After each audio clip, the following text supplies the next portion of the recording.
Rancangan Kapal Belia Asia Tenggara atau Ship for Southeast Asian Youth Program merupakan program pertukaran belia antarabangsa, khususnya bagi negara-negara ASEAN dan Jepun.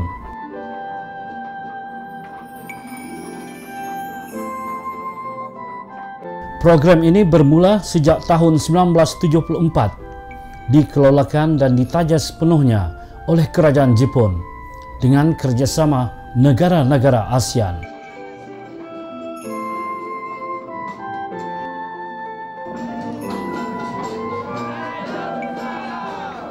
Penyertaan negara Brunei Darussalam tahun ini merupakan kali ke-26 sejak penyertaan rasmi pertama negara pada tahun 1985. Manakala pada tahun 1984, negara Brunei Darussalam hanya dijemput sebagai pemerhati sahaja dengan hanya diwakili oleh 7 orang para peserta sahaja.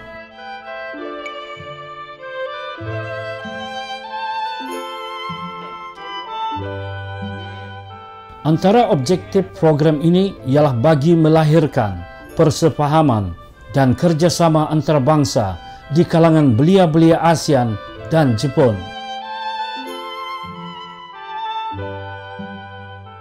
Di samping itu, para belia juga diharapkan akan mempelajari berbagai kegiatan dalam semua aspek cara hidup, adat, budaya, politik, dan pembangunan ekonomi sesebuah negara yang dikunjungi.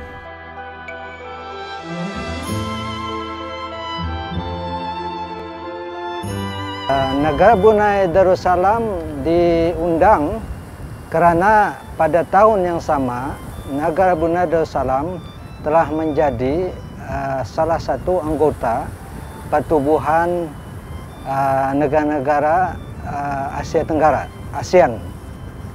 Dan dengan yang demikian, program rancangan kapal belia Asia Tenggara ini ialah program yang ditaja oleh kerajaan Jepun.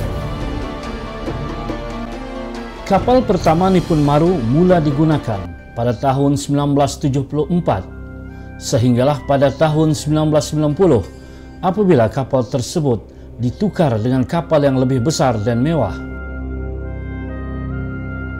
Kemudiannya pada tahun 2009, kapal Nippon Maru digantikan dengan nama kapal Fujimaru.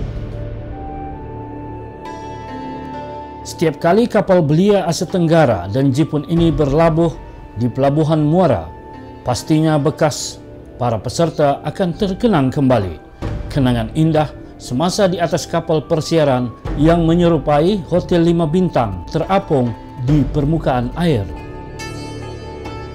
Kapal ini dilengkapi pelbagai kemudahan seperti dewan, gimnasium, swimming pool, perpustakaan, serta banyak lagi.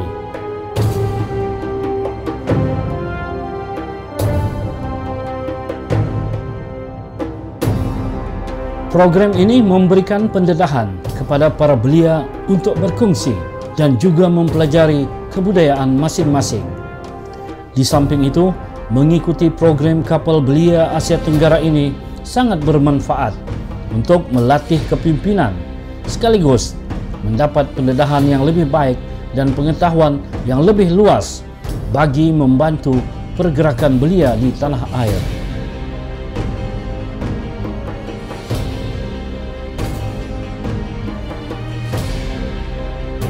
Saya sebagai ketua belia adalah orang menjadi pengurus bagi hal ehwal logistik, pengurus bagi orang semua perkara-perkara itu.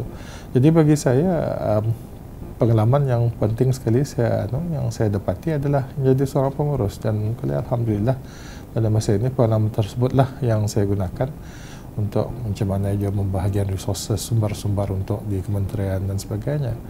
Jadi itu mungkin satu pengalaman yang penting bagi saya dalam kapal belia. Yang kedua, barangkali pengalaman yang yang saya dapati, yang saya gunakan juga pada masa ini adalah untuk menjadi bercakap di halayak ramai. Kerana satu daripada aktiviti yang dibuat dia apabila singgah di pelabuhan di negara-negara ASEAN ini adalah diadakan lawatan-lawatan.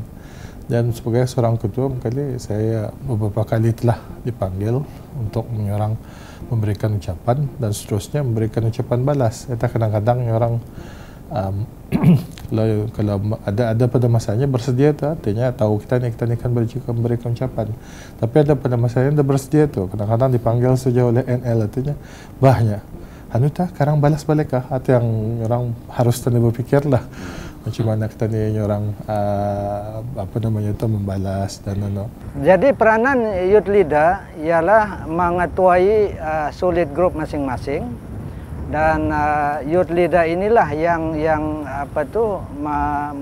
mentadbir semua peserta yang di dalam solidarity group masing-masing dari segi kebajikan, partisipasi dalam program-program yang diikuti, dan juga dari segi soal-soal keselamatan dan juga tata tertib, dan apa juga arahan-arahan yang diberikan oleh pentadbir kapal.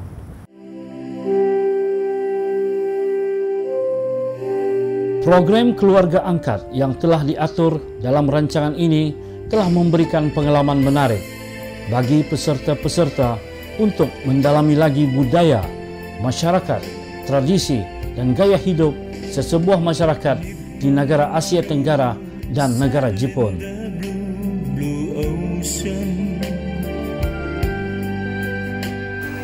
Yang dapat saya lupakan adalah pertama kali saya pun terpaksa menari buat persembahan tarian adai-adai. Dan kemudian waktu kami belayar menuju Tokyo dari Manila, kami dilanda ribut Ya tak banyak yang semutah-mutah. Itu pertama kali saja tu bagi saya. Sebenarnya ikut belia kapalan ni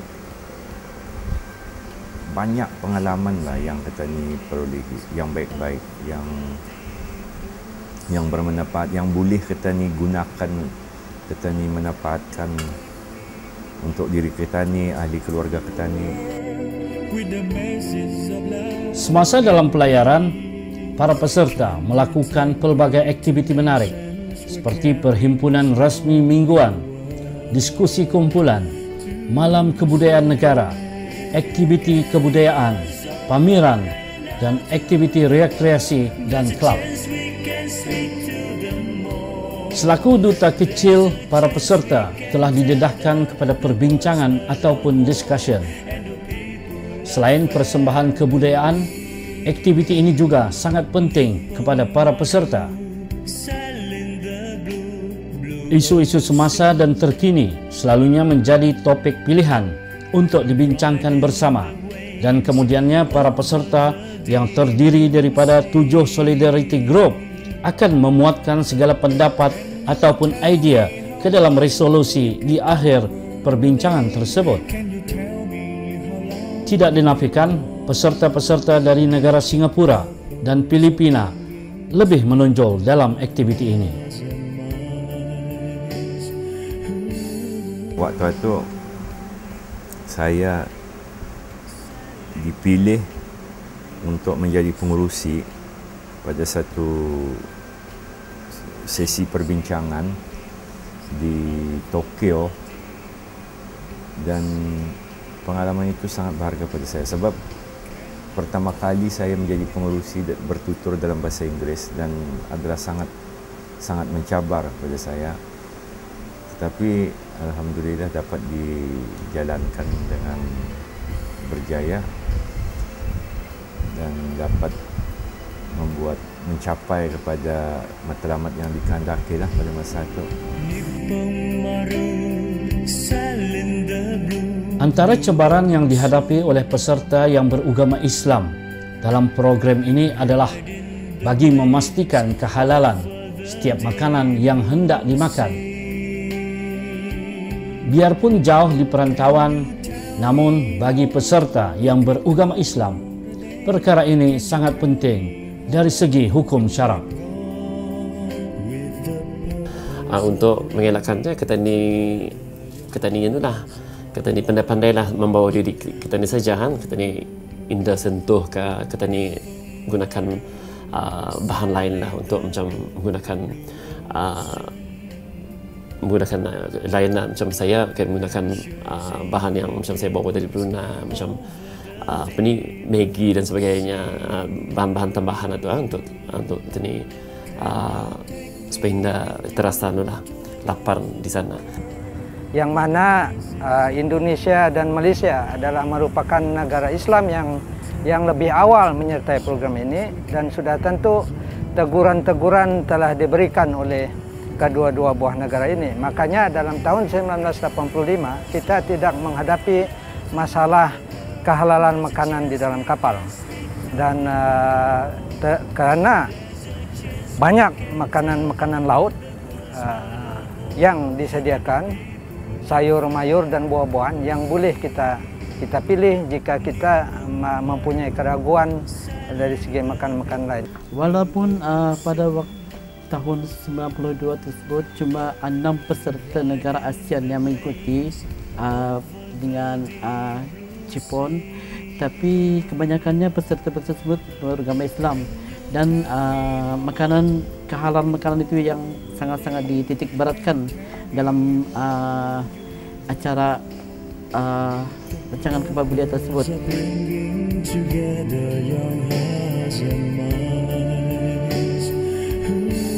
Apabila singgah di sesebuah negara selama 3 ke 4 hari, para peserta diberikan sambutan resmi negara dan diberikan keluarga angkat bagi memahami gaya hidup dan budaya masyarakat setempat.